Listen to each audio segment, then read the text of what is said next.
জীবনের অর্থ কি?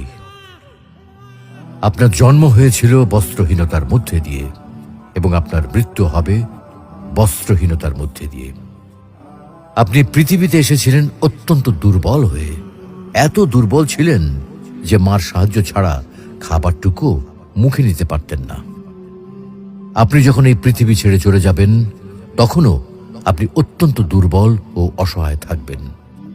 তখন আপনার কাফনের কাপড়টুকু আপনি নিজে পরতে পারবেন না, আরেকজন আপনাকে তা পরিয়ে দেবে। যখন আপনি পৃথিবীতে এসেছিলেন তখন আপনার অর্থ সম্পদ কিছুই ছিল না। যখন আপনি এই পৃথিবী ছেড়ে চলে যাবেন তখনও আপনার অর্থ সম্পদ কিছুই থাকবে না। আপনাকে প্রথম গোসল যেমন অন্য কেউ দিয়েছিল, তেমনি আপনার শেষ গোসলও অন্য কেউ দেবে। আপনি যেমন পৃথিবীতে একা এসেছিলেন, ঠিক তেমনি ভাবে